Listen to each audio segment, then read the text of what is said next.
for our organization. Moreover, he has executed at a level that makes us one of the luckiest organizations in the state of New York. Just in case you think I'm exaggerating, I'd like to share a quick story with you that exemplifies his level of dedication. During his 3 years at Columbia Law School, Jeremy served as a mock trial coach. His first year, he was assigned to a team composed of students who were diligent and who did what he asked. They won the tournament based upon the combination of talent, commitment, and confidence. This convinced Jeremy to come back for a second year. However, his second year, he was not so lucky. His team came from a school that consistently underperformed and that was populated with students who had a very, very weak work ethic. Most simply did not believe they could compete in an academic exercise like a mock trial.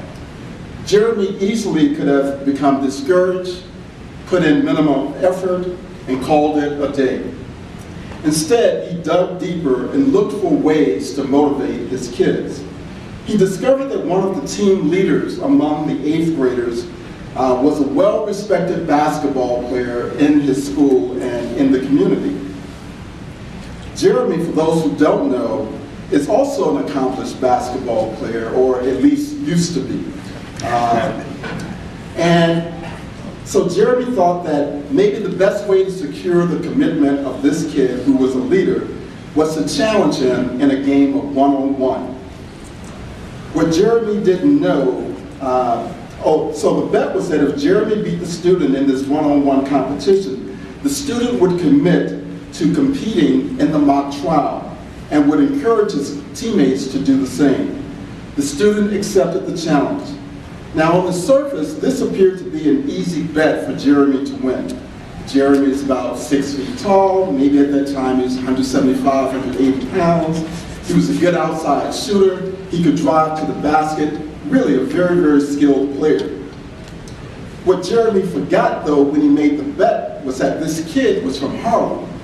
The boy had amazing skills, being literally only about 5'3" and 125 pounds. When they played, Jeremy was shocked. Before he knew it, the score going to 10 was already 5-0. Jeremy had a look of panic on his face.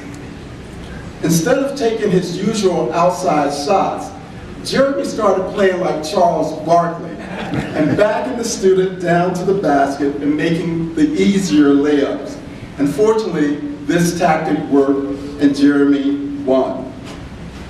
But more importantly, he won the confidence and respect of the students because they saw that he was willing to meet them where they were and not where he wanted them to be. He believed in them. They honored their commitment and prepared to compete in the mock trial. And though they didn't win, it was obvious to all that they had grown in confidence, realizing that their ability to compete in life was not just limited to competing in sports. This is an example of the type of person that Jeremy is. Someone who's committed to the underdog and pushes them beyond what they sometimes expect of themselves. He epitomizes the volunteer who is determined to not only use his time for good, but to use it to make a difference. Suffice to say, Jeremy was one of our very best constitutional law debate coach competition judges. He was tough and he pushed students to think with the belief that each was capable of rising to the occasion. As an internship coordinator, he constructed one of the best fact patterns and implemented one of the best programs among the 32 law firms currently supporting us.